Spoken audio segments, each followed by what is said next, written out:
this. The larger discussion that's happening right now is whether or not having survived a Holocaust gives you the permission to commit a Holocaust. That's people why say Holocaust, genocide. I think what's happening is a Holocaust. She claims that Israel is committing a genocide, but she's totally wrong, and here's why. Reason number one, the civilian to combatant casualty ratio in the Israel-Gaza war is approximately 1.5 to 1. For every 1.5 Gazan civilians killed, there's one Hamas terrorist eliminated. The average in urban warfare, according to the UN, is 9 to 1.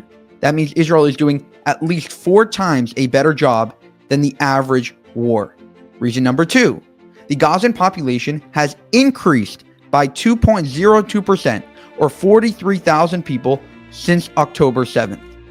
Since 1990, Gaza's population has increased by 155%. So whatever time frame you want to use, Gaza population is only increasing. That doesn't happen when there's a genocide. In every genocide ever recorded in history, the population has decreased dramatically, and yet in Gaza, it's only gone up. Reason number three, the IDF does leaflets, roof knocking, safe zones, everything to warn the Gazan population when they're going to attack and where they're going to attack and how to get safe from those attacks. In contrast, Hamas tries to prevent civilians from going to those safe zones. They try to maximize civilian casualties in order to get the world's sympathy and in order to pressure Israel to end the war and essentially admit defeat.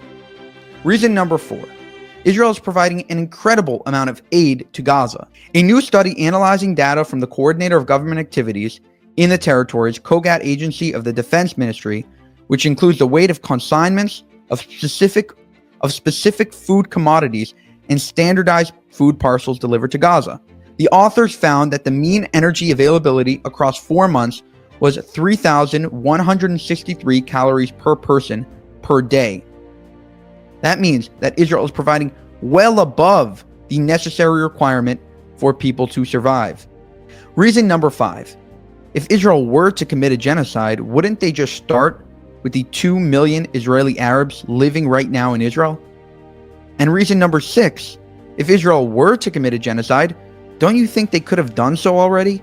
They have the power to flatten the Gaza Strip within a day.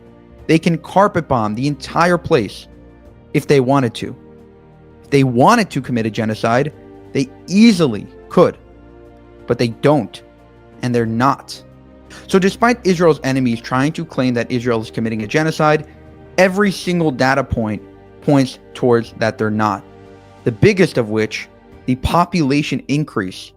It doesn't happen. The population doesn't increase when a genocide is taking place. That's the whole point of a genocide, or at least a successful one.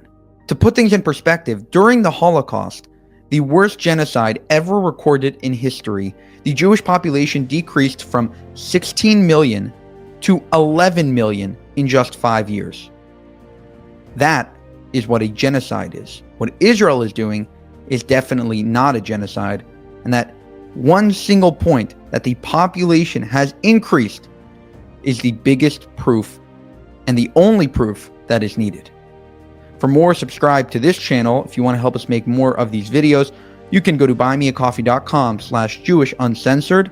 That's buymeacoffee.com/JewishUncensored. Thank you, and have a good one.